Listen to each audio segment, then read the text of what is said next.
From LinkedIn News, I'm Leah Smart, host of Everyday Better, an award-winning podcast dedicated to personal development. Join me every week for captivating stories and research to find more fulfillment in your work and personal life. Listen to Everyday Better on the LinkedIn Podcast Network, Apple Podcasts, or wherever you get your podcasts. From LinkedIn News, I'm Jessie Hempel, host of the Hello Monday podcast. Start your week with the Hello Monday podcast. We'll navigate career pivots. We'll learn where happiness fits in. Listen to Hello Monday with me, Jessie Hempel, on the LinkedIn Podcast Network or wherever you get your podcasts. Hello, my friend, and welcome to another episode of Negotiate Anything. Thanks for spending time with us today. It's listeners like you in 181 different countries that have made Negotiate Anything the most popular negotiation and conflict resolution podcast in the world. I'm your host, Kwame Christian. I'm a business lawyer, mediator, professor, and the director of the American Negotiation Institute. Before we get started, I have two quick questions for you. Is negotiation a critical part of what you do? Do you need to resolve conflict and persuade at work? If you answered yes to both of those questions, visit our website to learn more about our negotiation workshops. We've traveled the country working with professionals just like you, and we'd love to have the opportunity to work with you too. Check out the link in the description to learn more. Stephanie, thank you for joining us again. Hi, thanks for having me. Glad to be back. Yeah, it's good to have you back. Your episode was incredibly popular on how to network effectively. We'll put a link in the description so you could check that out if you want to. But for those of you who don't remember, Stephanie, can you give us a little bit of an intro?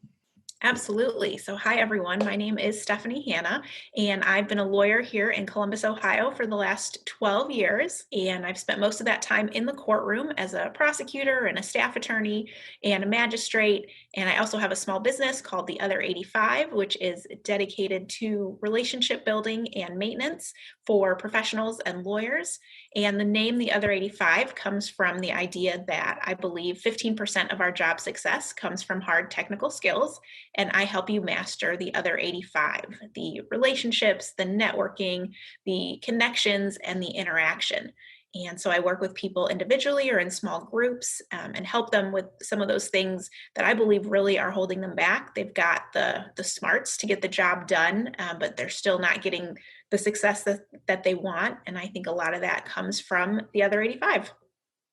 Fantastic. Yeah. And I feel like you're missing something really important that's happening. Is there anything else important in your life that's going on? There is this one other little thing. So I am a candidate for judge here in Franklin County, Ohio. I am running for a newly created seat on our domestic relations and juvenile bench. And that court handles divorce and dissolution and child custody and juvenile criminal matters. And that is what I have dedicated most of my practice to. And so I am excited at the opportunity to serve in this greater capacity. It's not often that there is a brand new seat with no incumbent in it. And so I am looking forward at the opportunity to serve our community in this way. Perfect. Fantastic. And okay, so for the listeners who are in Franklin County, everybody else who's not in Franklin County, just give us 90 seconds. Okay. So for the listeners in Franklin County, what is it about your passion for this that should make them want to vote for you? Yes, so I believe in our families and our children, and I have dedicated my career to making sure that we are moving them in the right direction. I have served with the Children's Hunger Alliance on the YWCA Columbus, and I know that there are some really amazing things that we can do to help families who are going through tough times, who are dealing with divorce, who have a young person who maybe needs some redirection. And I know that I have the compassion and the innovation and the work ethic to bring some of these newer programs and these newer ideas to our families so that we can all move forward. And I'm excited to serve the community in this way. Fantastic. Well, you've convinced me. I was on the fence, Stephanie. I wasn't sure about you, but now, yes, now I know. And if anyone wants to learn more locally, I think it's so important to get to know your judges and judicial candidates. So you can learn more at hannaforjudge.com. Fantastic.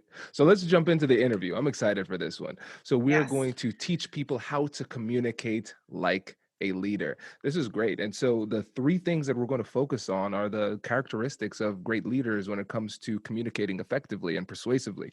So number one, we're going to talk about the importance of consistency. Then we're going to talk about approachability and calmness, importance of staying calm. So let's go ahead and start off with consistency. What do you mean by that? So I think consistency means training yourself, disciplining yourself to show up in the same way every single time to the point where it becomes part of your brand and part of your reputation. Because we can think of people that we interact with and a smile comes to our face. And there's also people that we can think of and not a smile comes to our face, right? We don't want to have that interaction. And I think the way that we get a positive persona and that positive reputation is by being consistent, of course, in a positive way, but being consistent with our actions and our demeanor and the way that we approach problems. I think a really big piece of the puzzle is we can't worry about what kind of mood the other person is going to be in. I don't ever want anyone to worry about what kind of mood I'm going to be in, because that takes their effort and their focus away from the substance of our negotiation or our conversation or our dialogue. And so I want that to be a given. I'm going to come in consistently in a calm and approachable way, and you don't have to think about it. So let's get to the heart of the matter. Because I think where a lot of times people go astray is they're too busy worrying about the form over the substance. So if we can do everything in our power to really control that form, we can focus on the substance and eliminate wasted energy trying to manipulate the form into something that's respectable and easy to understand. That makes a lot of sense. And it sounds like this focus on consistency would have a pretty positive impact when it comes to trust too. Yes, yes, because I don't have to worry if I can trust you or not trust you. And we don't even do it intentionally, but over time, your consistency just naturally lends to building trust and all of the good things that come with trust in a relationship. So I think sometimes if people say, I want you to trust me, I want to be that trusted advisor, a really easy, great way to start is, am I showing up consistently all the time to where there's no question of how I'm going to show up? You can trust that this is the way that I approach a problem. This reminds me, I'm watching The Last Dance, the documentary on Michael Jordan, Okay. and one of the things that was really interesting that he said is that he wanted to put on the same level of maximum effort every single time because he said for somebody in the crowd, this is their first time watching Michael Jordan play basketball. And so I want to Yes. bring it every single time. And that's what he's known for as the ultimate competitor. And I feel like that's what we need to do when it comes to every single interaction. Even if we're interacting only with one person, there are going to be people who are watching. Either they're watching in the moment or they're going to hear about the interaction secondhand from the Yes. person. And that Yes. might be their first interaction with you. And so the way I think about it now is every time I show up, I want to make sure that I'm being consistent with my brand because my assumption now is that for somebody who is either in this room or going to hear about this interaction, it's going to be their first time hearing about me, and I want it to be good. Yes, that's a great analogy because that's exactly what it is and why it's so useful and a great way to think of it. And it helps you be consistent if you think like this could be someone's first interaction with me. And so I want to make sure I get it right. Exactly. Now, for the skeptical people out there, they're probably saying, "Okay, Your Honor, this seems obvious. Why? But so why is it so hard? Why is it so hard for people to show up consistently?" I think it's hard because it is hard, right? I mean, it is hard for you to check your emotions and, you know, pay conscious attention to the energy that you're bringing. Now, I will say over time, it becomes habitual. It can turn into a habit. But to get over that hump, I think we're naturally so inclined to, think that our problems are the most important and our positions are the most important. And if that's the focus of this negotiation or this interaction, I'm coming in guns blazing because I want to fight for my client or fight for myself. And so it's easy for that consistency piece to kind of fall to the wayside. And so, that is why it's so hard, is because you have to make a concerted effort, at least initially, to, to make sure that you're showing up that way. And you have to check yourself, right? You have to tell yourself almost like, hey, self, I know you have these emotions, but hold on, like now's not the time. You're working on having this solid connection and rapport so that we can achieve what we want down the road. And it's hard for us to check ourselves in that way. Yeah, it makes sense. I think the word that you said that really encapsulates the difficulty is effort. It Yeah. takes effort, consistent effort. And sometimes we're not feeling like it. We just Yes. don't feel like it. We have work, we have our home lives with our partners, our maybe our children, our pets, and now those Hmm. lines are being blurred more and more Yes. since we're working from home. And I feel like that cognitive exhaustion makes it more difficult for people to continue to be their best self consistently. And like you said, it's a habit. And when it comes to habits, when we think about the psychology of habits, it becomes an easier lift, a lighter load to carry as you start to do this more consistently. So for people out there who are trying to establish themselves and figuring out what your personal brand is, or if you recognize you've had problems in the past with consistency, there's no easy way around it. You just have to put forward some concerted effort for a prolonged period of time. But then at the end, after doing this for a few months, a year, or whatever, it becomes a lot easier for you to show up at your best every time. Yes. And you can start with baby steps. It doesn't have to be, I'm going to be perfect this entire day. It's, okay, I'm going into this interaction. Let me try and make sure that I'm consistently showing up for this person in this project in this way, and set some boundaries around it. And just like anything, when you start to have some easy wins and some easy successes, you'll notice people want to respond to your emails more often. They want to pick up your phone calls. That is the benefit of having this great brand, which is built from consistency. Think about how you want people to feel when they see your name coming across their inbox, or when they see your name on their phone. Are you somebody that they want to pick up, that they want to answer, they want to help? Or are you the email that gets lost, right? That you have to follow up 3 or 4 times to get a response. And it may seem unrelated, but I promise you it's related. That is how you get to the top of people's lists, in terms of who they know, like, and trust is, are we consistent? How are we showing up each and every time? Does your company invest in professional development training? If you believe that your team would benefit from a negotiation workshop, all you need to do is go to our website, fill out the workshop request form, and then we'll set up a time to chat. These workshops are completely customizable, and we've done them all around the country. Negotiation and conflict resolution skills are beneficial across all professions, but they're especially useful in procurement, purchasing, sales, sourcing, and contract management.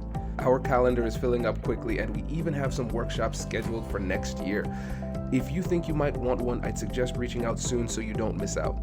Check out the link in the description to learn more. And now, back to the show. Brace the rudders! Raise the sails! Raise the sails! Captain, an unidentified ship is approaching. Over. Roger. Wait, is that an enterprise sales solution? Reach sales professionals, not professional sailors. With LinkedIn ads, you can target the right people by industry, job title, and more. We'll even give you a $100 credit on your next campaign. Get started today at linkedin.com/marketer. Terms and conditions apply. This is great. And I think, especially when you think about it from the example that you gave, how do people feel when they see your name? I think that transitions really, really well for us into being more approachable. So when it comes to being approachable, what are some things we need to keep in mind? Yeah, so I think recognizing, and especially in this time, having some compassion, that is helpful. So when I think of being approachable, it doesn't mean that you can walk all over me or I'm accessible to you 24/7, but I'm somebody that you know that you can reach out to, and you're going to get a response. You're going to get some feedback. You're going to get someone who is either willing to help you, or who can clearly say, hey, I've got too much on my plate right now. But the fact that you even thought to reach out to me is what makes me approachable. And that is built over time by kind of having this demeanor that I am someone that wants to help, that wants to be of service, recognizing the value that if I am of service to you, I am making small deposits in our relationship account. And after many of those deposits, if I happen to need something, or if there's a way that you can help me, I can feel much better making that ask because I've been approachable, our relationship is strong, and I can ask you for this help. I think a lot of times we get very bogged down. We're very busy. We think we're working on all the right things. And so we keep our head down and we ignore an email or we don't respond to someone that maybe we should. And over time, that makes us look like we are not approachable. And so over time, I won't approach you if I don't think you're approachable. And therefore, I'm not coming to you with opportunities and with chances to serve and chances to lead and chances to excel, personally, professionally, whatever the situation is. I don't have to say yes to everything, but I have to create an environment where you can come to me all the time knowing that I'm approachable. This is great. And I love doing this podcast because I learn so much with every interview. And so I told everybody who listens to the podcast, just a reminder, if this is your first time, if you connect with me on LinkedIn, you'll get a response. Everybody who connects with me on LinkedIn gets a response. Now, that was fun at the beginning. And now it's gotten out of control. And so I need to challenge myself to respond faster. But I know recently it's been, hey, okay, wow, about 3 months, I will get back, because it's so many messages. But people appreciate when they get the messages, so it's approachable in that regard. But I need to create better systems so I can be faster. But when you're getting about 150 emails a day and 100 new connections every day, it becomes really tough. And so I like the balance that you said. You want to be approachable, but at the same time, you don't want to be a doormat. You don't want people to be able to walk all over you. How do you strike that balance personally? I think you even shared a really good example. There can be a lapse in time in responding to certain messages, right? Certain things. I don't have to get back to everyone that emails me within 24 hours. I can cut myself a little slack, but I can come up with a system, make an effort, figure out a way so that I am responding and so that I am making sure that I'm connecting with people. And it can be just a very quick, check-in sort of a response. If someone's asking you to do something and you can't, you can very honestly say no. I think a lot of times we avoid that conversation altogether, and the lack of response is even more damaging and detrimental to the relationship than declining the offer. And it carries so much further. It's so hard to overcome that. You can overcome, I'm too busy, I'm not available, thanks for thinking of me, sorry, can't do it, versus silence, because then I'm not coming back to you because you ignored me. And that may not be the case. You're busy, you're getting several hundred messages a day, all of those things, but to the recipient, you ignored me and you're off my list. And that's what matters, because that's how we build relationships and that's how we make the connections. And so if all the connectors aren't looking to you as someone that they want to connect with, just because of one time you kind of missed the bus, that has a rippling impact into your whole network. Are you seeing epiphanies happening? Yes, I am. I'm wondering what's turning up there. Wow, this is so interesting. I feel like this is slowly becoming an intervention. Wow, it's a really great, these are incredible points. And it's so simple, but it makes so much sense, because I've thought about sometimes when I've reached out to somebody and they ghosted me, or I've interpreted it as ghosting me. And I say, never again. I'm never turning to you ever again, you mean person. Yes. But then for me, when it's the shoe's on the other foot and somebody responds to me and I missed it, I'm not as organized as I'd like to be. And sometimes it falls through the cracks. So now I'm thinking about the impact it's had on other people.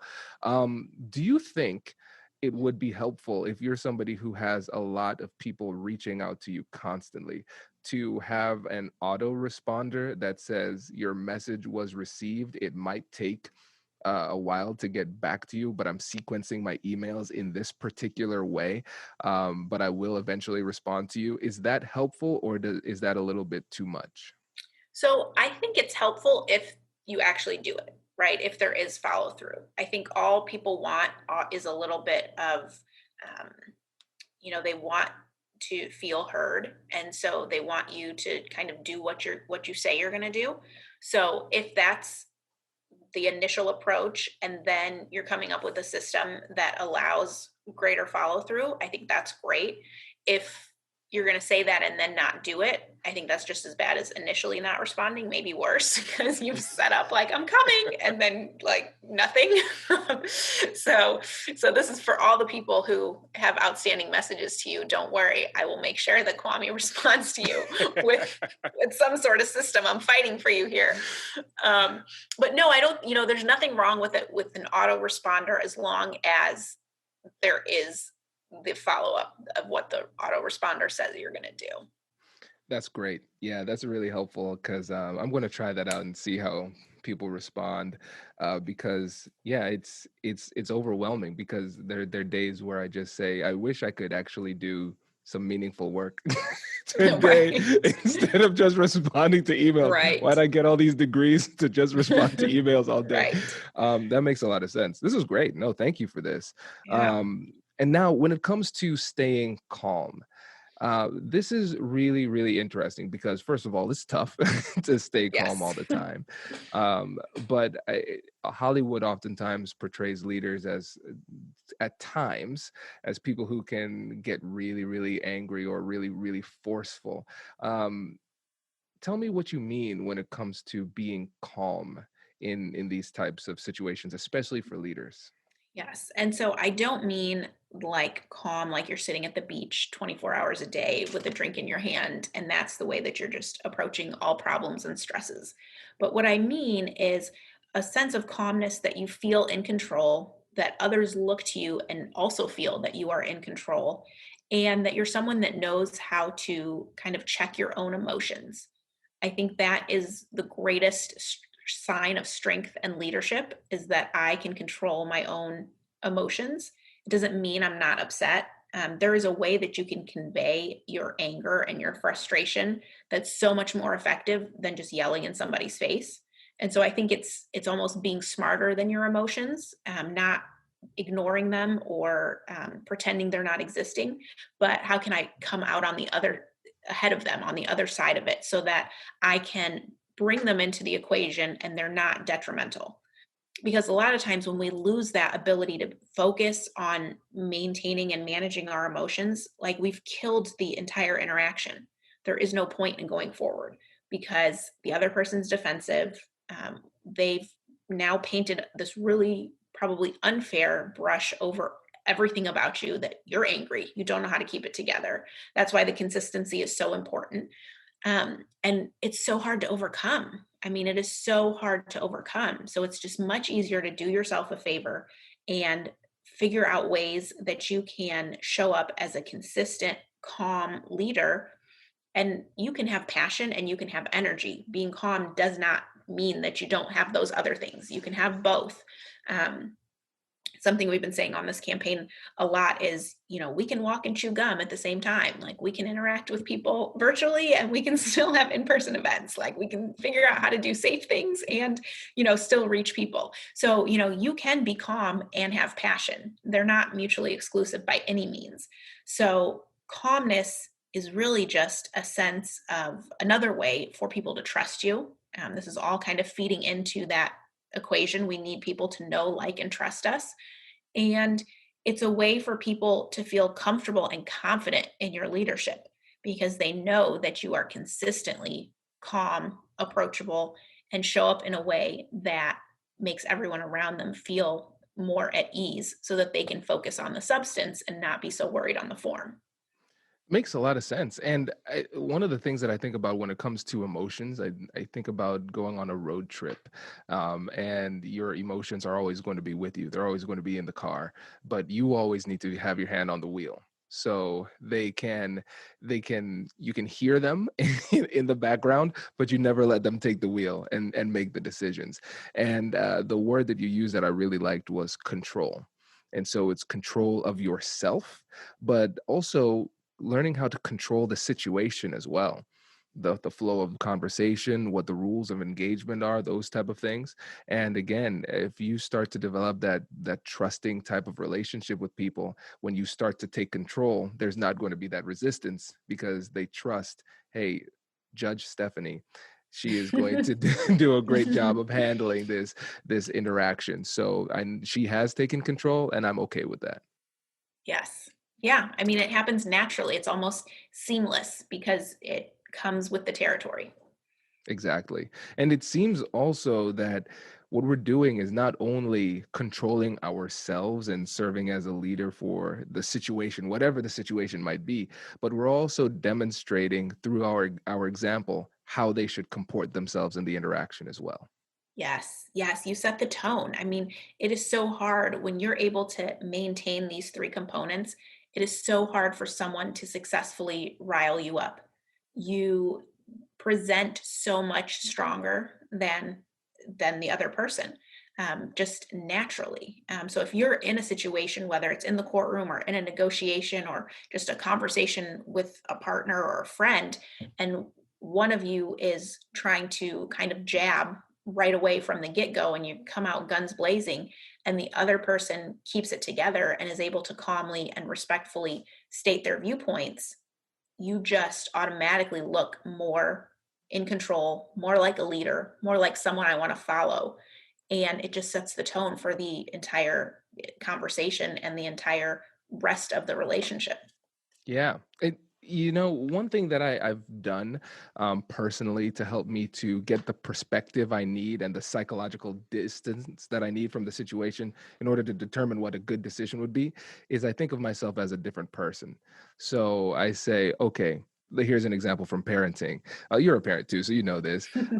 So at the end of the day, especially our energetic children can really wear on us, and all Yes. we want to say is, "Be quiet, stop moving, go to sleep," whatever it Yes. happens to be.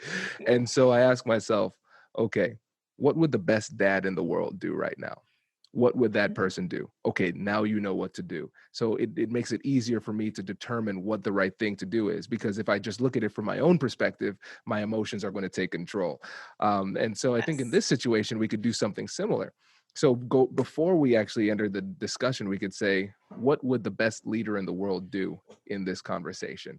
And then when we find ourselves in the heat of the moment, we could stop and ask ourselves that question, and it'll help us to know what we need to do and say in the moment.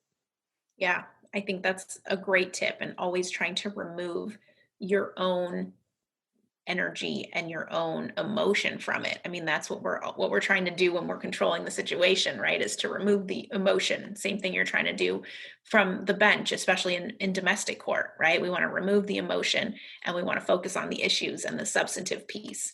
And getting people to get to that place is something that is so critical to make forward progress. Exactly.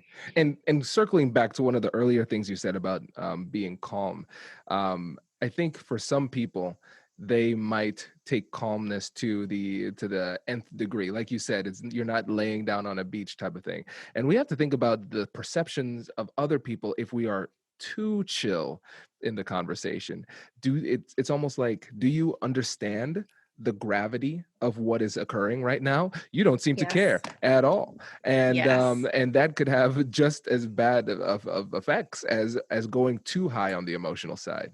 Yes, no, that's a great point too. This is not to diminish the severity of the issue or the problem. There's still ways that you can meet people where they are and let them know that you are bringing compassion and concern for the situation, to their situation. So you have to pay attention that you aren't conveying the message that, I don't care. And a lot of that can come through your words, because if someone is hot and bothered and they see you being not hot and bothered, their brain may say, "Oh, you don't care." And so a lot of that you can overcome with your words and say, hey, I know this is really important and this is something that we need to address. And I plan on doing that. And just because I am not screaming doesn't mean that I don't think it's important and I don't want us to find a resolution. This is just the way that I'm choosing to address the situation. And it can be as simple as that. So everyone in the room knows that you are in control, but you're being calm so that you can help everyone find a better solution. Exactly. Oh, this is great. This is great. I feel like you'll be a good judge. Oh, well, thank you. Yes, this is fantastic. So, Stephanie, again, thank you for coming on the show. And so, for those who are listening, can you tell them again who you are, the position you're running for, and how they can get in touch with you? Absolutely. So I am Stephanie Hanna, and I have a company called The Other 85, and I am running for judge here in Franklin County in our domestic relations and juvenile court. And you can learn more about that at hannaforjudge.com. And you can learn more about The Other 85 at theother85.net and also on LinkedIn, and would be happy to connect with everyone and respond quicker than Kwame. You need to set your aspirations higher than that. Fantastic. Stephanie, thank you again for coming on the show. We appreciate it. Yes, thanks for having me. Congratulations, you've just joined an elite club. By listening to a full episode, you're now officially on the Negotiate Anything team. So welcome aboard. What most team members do is they subscribe to the podcast because that allows them to automatically get the latest episodes of the show. The best things in life lie on the other side of difficult conversations. Keep learning, keep practicing, and keep getting better. Your relationships will improve, your career will soar, and you'll have the confidence you need to get the most out of these crucial conversations. Again, thank you for joining the team. We're excited to have you, and I will see you in the next episode. I'll catch you later.